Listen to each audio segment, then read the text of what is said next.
This guy from a modest family in Hypebeast, a small town in Japan, managed to become a reference for the biggest American stars. Why did Nike wait more than 20 years to sue him for his Bapesta shoes, which were just Air Force One copies? How did the brand nearly go bankrupt and come close to disappearing in 2010? These are some really interesting questions that you're probably pondering. Lucky for you, we're here to answer them in this video.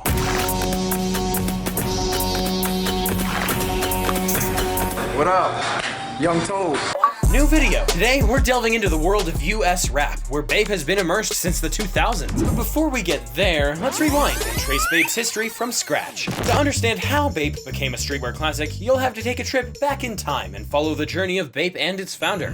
It all began in Japan over 50 years ago with a guy named Tomoaki Nagao, now known as Nigo. But that nickname came much later. He grew up in a family that wasn't wealthy but lacked for nothing, except time, as his parents worked a lot, leaving young Tomoaki alone at home with movies and toys, mainly influenced by American culture. This seemingly insignificant phase of his life would actually shape his entire story. It would guide him to become who he is today. And even after becoming incredibly successful, he'd keep immersing himself in his childhood by collecting tons of toys and references that had left an impression on him since his early days. Of course, there was quite a journey leading up to that point. His venture into the world of fashion began during his teenage years, during the era of magazines and Walkmans, where Tomoaki became fascinated with US culture, its music, especially rap, and its fashion. This fascination would be partly thanks to one of the big names responsible for introducing US culture to Japan in the 1980s, Hiroshi Fujiwara. I hate to say it, I hope I don't sound ridiculous. I don't know who this man is. Come on, you know, the guy who collaborated with Travis Scott on your favorite Jordan 1. I know him. I know this man. Hiroshi Fujiwara, often referred to as the godfather of streetwear, became one of Nigo's biggest inspirations and pushed him to turn urban culture into his profession. A somewhat abstract goal at the time, but it would materialize a few years later when he decided to study fashion at Bunka Fashion College in Tokyo. Yet he seized this opportunity, mainly to become a DJ, spending weekends at clubs playing his selection of US rap. These nights became so significant in his life that he claims he learned nada from his years of school. Oh no!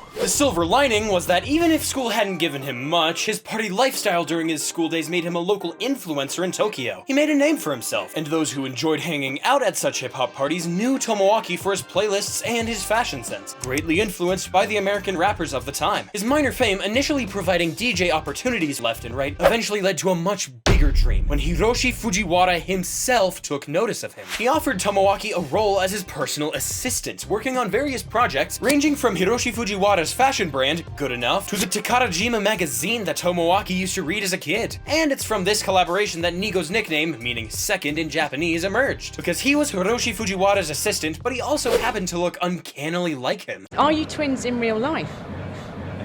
Hiroshi Fujiwara mentored Nigo in streetwear, but he wasn't the only young creator under his wing. He also helped propel Jun Takahashi, the founder of Undercover, and Shinichiro Nakamura, known as Skating at the time, who would later co-found Cav Empt. However, in 1993, what will mostly interest us is that Skating was heavily involved in creating Bape. It was Skating who designed the Bape logo after putting on Planet of the Apes on replay for a while with Nigo. The name A Bathing Ape was another reference to the Planet of the Apes, as well as a Japanese expression, a monkey bathing in warm water, which Japanese parents like to use to describe the younger generation, who, according to the elders, are slackers and are living too comfortably. It's a bit like saying they're taking their sweet time with life. This really represented Nigo's lifestyle, as he felt like he was having fun rather than working hard. He was fortunate to make a living from his passions and was surrounded by great people who helped him immensely. Besides having someone assist him in creating his logo, he also had the opportunity to showcase and sell his first t-shirts in the Nowhere store, which he had established with Jun Takahashi. And of course, he plugged it in Hiroshi Fujiwara's street culture section. You remember, the guy they call the godfather of streetwear, and all of the Japanese streetwear enthusiasts followed his column religiously. The thing is, Nigo embarked on his streetwear journey with a lot of advantages. He learned from behind the scenes with Hiroshi Fujiwara for several years, surrounded by incredibly talented creators, also a hugely popular street culture media in Japan. Yet even though he had everything in place for success before he even began, success wasn't guaranteed. His initial products were just t-shirts, with massive monkey faces screen printed on them. He understood one thing well to succeed in the realm of hype. He needed to be exclusive. So he made sure to offer his products in extremely limited quantities, starting with just around 50 t-shirts for sale each week in the Nowhere store. He also had a whole lot of fun with the pricing, that sneaky bastard. Unsurprisingly, the concept caught on. Bape became the brand for the cool folks in Tokyo, and it expanded to other stores, growing to around 40 stores across Japan in just 5 years. Although this might have seemed like good news, it wasn't quite that way for Nigo. He was worried that the brand might become too accessible, so he decided to focus all his sales efforts on his new store in Tokyo.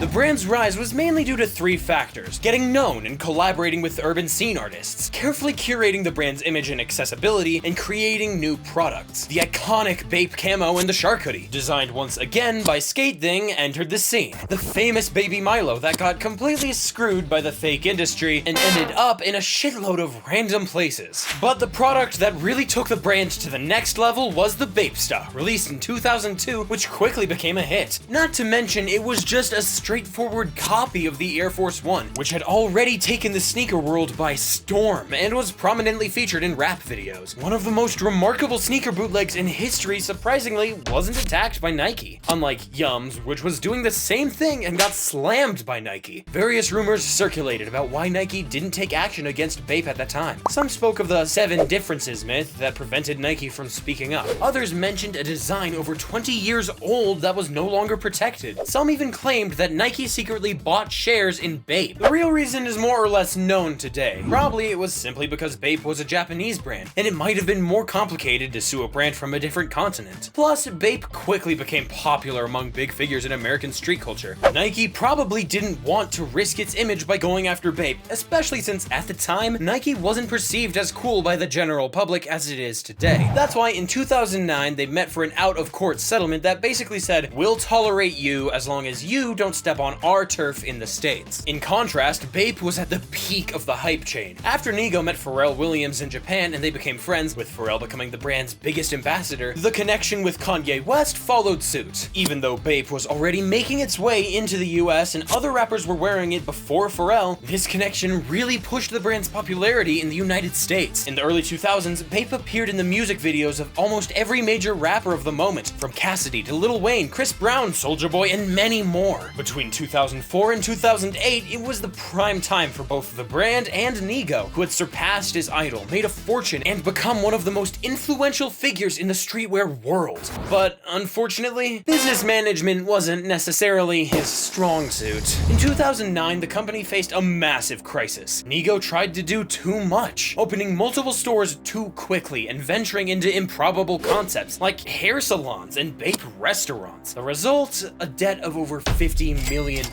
and for the first time in the brand's history, losses. This forced him to sell Bape in 2011 for just under $3 million. From that moment on, the brand would never be the same. Even though he remained in charge of Bape's artistic direction for 2 more years, strategic and financial decisions were naturally different from Nigo's era. Collabs became less relevant, exclusivity took a back seat, and the primary goal was profit. The brand's popularity naturally declined over the years for various reasons: changing trends, Nigo's absence, and the departure of most of his known associates, who distanced themselves from the brand that struggled to evolve and kept serving the same old suit. Recently, Bape experienced a slight resurgence with the return of Y2K trends and the hype surrounding bootlegs in the past couple of years. They capitalized on this trend by releasing new bootlegs of Jordan 1s and Dunks, which were pretty unnecessary. Oh, brother, this guy stinks! Right after that, Nike decided to sue Bape, and the sharpest among you might have noticed that this lawsuit wasn't just about Bape. You've probably noticed that Bape had already altered the shape of its Bapesta in 2016, likely following a discussion with Nike. Even though the inspiration from the Air Force One was still apparent, the shoe was no longer just an Air Force One with a star in the place of the swoosh. There was an effort to differentiate the design from Nike's. In 2021, the Bapesta made a return, not only with its original shape identical to the Air Force One, but also in much more subdued colorways that grew less and less similar to the colorful Bapestas of the past and more like the classic Air Force Ones. The Bapesta collaboration with Jound is a prime example, an all-white shoe with some subtle light gray details. That's not the kind of shoe you'd typically find at Bape, but it's exactly what you'd expect from an Air Force One. For Nike, this was the last straw, or rather the last few drops of water that tipped the balance, and there was a very real sense that Bape was encroaching encroaching on their territory. However, in reality, Bape was just the visible tip of the iceberg. In 2021, countless independent streetwear brands joined the bootleg trend, with most creating their versions of Jordan 1s, Air Forces, or Dunks, thanks in large part to Alibaba, and especially the legitimacy that Bapesta and Ari Menthol 10s brought to this realm. Remember, without them, bootlegs were seen as even more shameful than counterfeits. If you look at the thousands of bootlegs popping up seemingly out of nowhere today, you can't help but notice Bape's influence. About 90% of the time, they're literal remakes of Bape. Strangelove pairs with Bape logos, Travis-inspired shoes with Bape logos, or even just hundreds of thousands of straight-up Bapesta knockoffs. It's hard to call it anything else. If thousands of young creators are developing their own shoe products heavily inspired by Nike, it's largely because of this iconic pair Bape created over 20 years ago. Look what you did, you little jerk.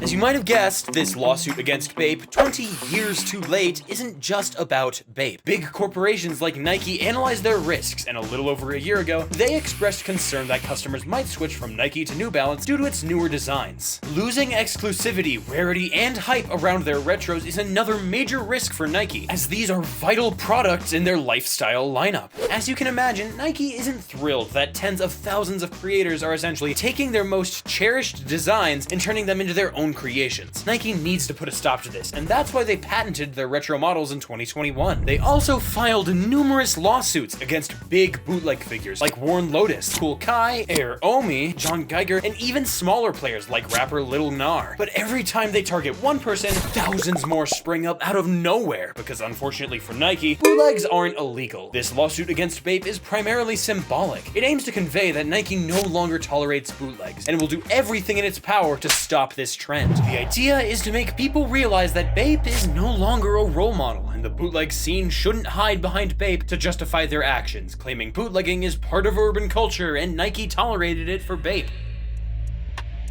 While the brand has undoubtedly left an indelible mark on streetwear, it's time to move forward and explore other avenues. There are so many new brands that are more exciting and innovative. Bape had its time, but we'll leave that to the nostalgic folks. What happened to you, man? Used to be cool. I'm still cool. Nah.